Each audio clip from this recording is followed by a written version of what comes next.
Friends, welcome to our channel. Brahmamudi serial next ఎపిసోడ్లో ఏం జరగబోతోందో ఈ వీడియోలో చూసి తెలుసుకుందాం. కోర్టు నోటీసులు పంపించిన ధాన్యలక్ష్మి, ప్రకాశం అసలేం జరిగింది అని తెలుసుకోవడానికి ఈ వీడియోని స్కిప్ చేయకుండా ఎండ్ వరకు చూసేయండి. రుద్రానికి కరెంట్ షాక్ తగులుతుంది.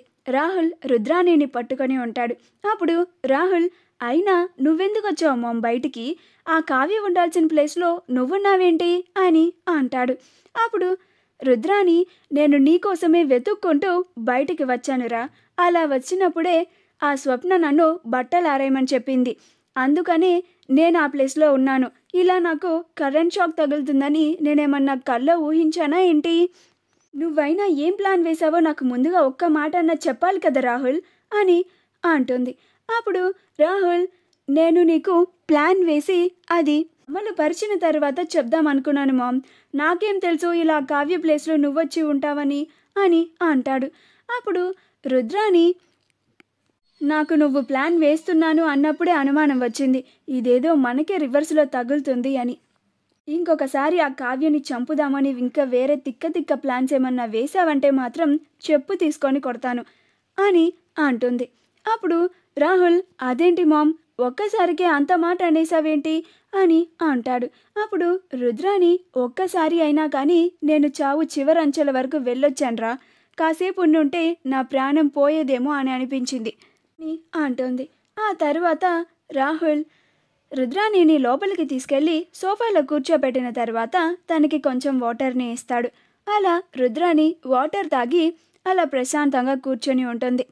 అలా కాసేపటికి దుగ్గిరాల వారి ఇంటికి ఒక నోటీస్ వస్తుంది. అప్పుడు ఆ పోస్ట్ మ్యాన్ మేడం అని పిలుస్తూ ఉంటాడు. అప్పుడు కావ్య, నేను చూస్తాను మావయ్య అని వెళ్ళి ఆ నోటీస్ని తీసుకొని వస్తుంది. రాగానే సుభాష్, ఏంటమ్మా అది అని అంటాడు. అప్పుడు కావ్య, అది చూస్తున్నాను మావయ్య గారు అని ఓపెన్ చేస్తుంది. ఓపెన్ చేసిన తర్వాత అది చదవగానే ఆశ్చర్యపోతుంది. అప్పుడు అపర్ణ, ఇందిరాదేవి, సుభాష్, రాజులు, ఏంటి కావ్య, ఏం చెప్పడం లేదేంటి? అంతలా ఆశ్చర్యపోయావేంటి? ఏముంది దాంట్లో అని అడుగుతారు. అప్పుడు కావ్య, ఇది కోర్టు నుంచి వచ్చిన నోటీస్ మావయ్య గారు అని అంటుంది.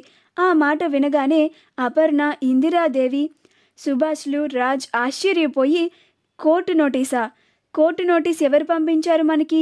అసలు మన ఇంటికి కోర్టు నోటీస్ ఎందుకు వచ్చింది అని అడుగుతారు. అప్పుడు కావ్య, చిన్నత్తయ్య, చిన్న మావయ్య అని చెప్పబోతూ ఉంటే అప్పుడు ప్రకాశం, ధాన్యలక్ష్మిలు ఇద్దరు వచ్చి, మేమే కోర్టుకు వెళ్తున్నాం అన్నయ్య, ఆ నోటీస్ని మేమే పంపించాము అని అంటాడు. అప్పుడు ధాన్యలక్ష్మి, అవును, మా ఆస్తి వాటా మేము దక్కించుకోవడానికి కోర్టుకు వెళ్ళాలని సిద్ధపడ్డాము. ఇక ఈ ఇంట్లో మేము పోరాటం చేసి అలసిపోయాము. అందుకే ఈ ఇంట్లో వాళ్ళు మాకు న్యాయం చేయలేకపోయినా కనీసం కోర్టు అయినా మాకు న్యాయమైన తీర్పు ఇస్తుందని ఆశతో వెళ్తున్నాము అని అంటుంది. ఆ మాట వినగానే ఇందిరాదేవి, సుభాష్, అపర్ణ, రాజ్, కావ్యలు అందరూ ఆశ్చర్యపోతారు. రుద్రాణి, ఇదేంటి, ధాన్యలక్ష్మి కోర్టు నోటీస్కి పంపించే ముందు నన్ను ఒక్క మాట కూడా అడగలేదు, చెప్పనే లేదు. చెప్పి ఉంటే నేను కూడా తనకి సపోర్ట్గా ఉండేదాన్ని కదా. అయితే చెప్పకుండా మంచి పని చేసిందిలే. ఇప్పుడైనా పోయేదేముంది? ఇప్పుడు నేను వెళ్ళి ఆ ధాన్యలక్ష్మికి సపోర్టుగా ఉంటే నేను కూడా నా వాటాని దక్కించుకోవచ్చు అని. వావ్, శబ్బాష్ ధాన్యలక్ష్మి, ఇన్నాళ్ళు ఈ ఇంట్లో వాళ్ళని నీకు రావాల్సిన వాటా అడిగి అలసిపోయి ఇంకా వీళ్ళు నీకు ఏమీ న్యాయం చేయలేరు అని నమ్మకం కోల్పోయి కోర్టుకు వెళ్ళావా? నాకు కూడా ఒక మాట చెప్పి ఉండొచ్చు కదా, నేను కూడా నీకు సపోర్టుగా వచ్చేదాన్ని అని అంటుంది. ఇప్పుడైనా పోయేదేముందిలే ధాన్యలక్ష్మి, నా సపోర్ట్ నీకే, నేను కూడా నీకు తోడుగా ఉంటాను అని అంటుంది. అప్పుడు ఇందిరాదేవి, రుద్రాణి అని అంటుంది. అప్పుడు రుద్రాణి, నేనన్న దాంట్లో తప్పేముందమ్మా? ఇన్ని రోజులు నేను ధాన్యలక్ష్మి కలిసి మాకు రావాల్సిన వాటాలు ఇవ్వమని ఎంత అడిగినా బ్రతిమిలాడినా మీరు అసలు మా మాట కూడా లెక్క చేయలేదు. ఇప్పుడు ధాన్యలక్ష్మి వెళ్తుంది కరెక్ట్ రూట్, అందుకే నేను కూడా తను నడుస్తున్న మార్గంలోనే నడవాలి అని అనుకుంటున్నాను. మాకు రావాల్సిన వాటాలు ఆ కోర్టే మీ చేత ఇప్పిస్తుంది. అప్పుడు చూస్తాను మీరు మాకు రావాల్సిన వాటాలు ఎందుకు ఇవ్వరు అని అంటోంది. అప్పుడు ఇందిరాదేవి, ఏంటిరా ప్రకాశం, నువ్వు కూడా ఈ 2 చీడపురుగులతో కలిసి కోర్టుకు వెళ్తున్నావా? అసలు మా ప్రకాశమేనా నువ్వు? నీ సొంత అన్న వదినల మీద, అమ్మ మీద కేసు పెడతావా? అది కూడా ఆస్తి కోసం.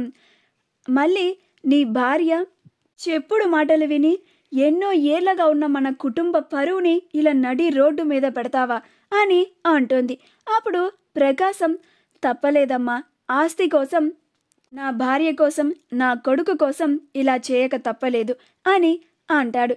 అప్పుడు సుభాష్, ఏంటిరా ప్రకాశం, ఏమున్నా కానీ అన్నయ్య అని అనుకుంటూ నా దగ్గరకు వచ్చి చెప్పుకునేవాడివి. నీకు అంత బాధ ఉంటే నా దగ్గరకు వచ్చి చెప్పుకోకుండా ఇలా కోర్టు నోటీస్ వరకు వెళ్ళావంటే నాకు ముందుగా ఒక్క మాట కూడా చెప్పాలని అనిపించలేదా అని అడుగుతాడు. అప్పుడు ప్రకాశం, నాకు ఇంకా ఈ ఇంట్లో పెద్దల మీద నమ్మకం పోయింది అన్నయ్య.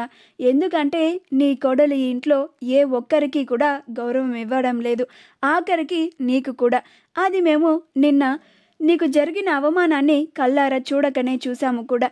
ఇంకా నీ కోడలు నిన్నే లెక్కలో నుంచి తీసి పారేసింది. ఇంకా మా ఇద్దరిని పూచిక పుల్లలా కూడా లెక్క చేయదు. అందుకనే మేము కోర్టు మెట్టులు ఎక్కక తప్పడం లేదు అని అంటాడు. అప్పుడు ధాన్యలక్ష్మి, నేను ఇన్నాళ్ళు నా కొడుకు కోసం నా ఆస్తి వాటా నాకు ఇవ్వండి అని బ్రతిమలాడి చూశాను, పోరాడాను, అరిచి చూశాను. అయినా ఏ ఒక్కరూ నన్ను పట్టించుకోలేదు. నా ఆస్తి వాటా నాకు ఇవ్వకపోతే కోర్టు మెట్టులు కూడా ఎక్కుతాను అని ముందే హెచ్చరించాను కూడా. అయినా ఎవరు నన్ను పట్టించుకోలేదు. అందుకే నేను కోర్టు మెట్లు ఎక్కాల్సిన పరిస్థితి నాకు వచ్చింది. ఆ కోర్టు మెట్టులు ఎక్కితే కానీ నాకు నా కొడుక్కి న్యాయం జరగదు అని నేను అనుకుంటున్నాను అని అంటోంది. అప్పుడు ఇందిరాదేవి, చాలే ఆపు ధాన్యలక్ష్మి, నువ్వు ఈ రుద్రాణితో కలిసి నీ బుర్రని పాడు చేసుకున్నదే కాక ఇప్పుడు ప్రకాశం బుర్రని కూడా పాడు చేసి వాడిని కూడా మీలో కలిపేసుకున్నావు. సొంత అన్నదమ్ములని బద్ధ శత్రువులు అయ్యేలాగా మారుస్తున్నావు. అసలు ఈ ఇంటిని ఏం చేయాలనుకుంటున్నావు అని అంటూ ఉంటుంది. అప్పుడు ధాన్యలక్ష్మి, నేనేమి ఈ ఇంటిని ముక్కలు చేయాలని, ఈ ఇంటి పరువు తీయాలని ఆశయంగా పెట్టుకోలేదత్తయ్య. నాకు రావాల్సిన వాటా నాకు ఇవ్వమని కోరుకుంటున్నాను అంతే. ఆ ప్రయాణంలోనే ఇలాంటి పరిస్థితులు ఎదురవుతున్నాయి. అంతేకాని నేనేదో చెడు ఉద్దేశంతో ఇలా చేయడం లేదు అని అంటుంది. అప్పుడు అపర్ణ, ప్రకాశం, ఇలా చేసే ముందైనా మీ అన్నయ్య కానీ నేను కానీ నీకు ఒక్కసారి కూడా గుర్తు రాలేదా అని అంటుంది. అప్పుడు ప్రకాశం, వచ్చారదునా, కానీ ఏమీ చేయలేని పరిస్థితుల్లో ఉన్నాను, నాకు అదొక్కటే దారి ఉంది అని అంటాడు. మా వీడియో కనుక మీకు నచ్చినట్లయితే లైక్ చేయండి, షేర్ చేయండి, మా ఛానల్ని సబ్స్క్రైబ్ చేసుకోండి. పక్కనే ఉన్న బెల్ ఐకాన్ని క్లిక్ చేయడం మాత్రం మర్చిపోకండి.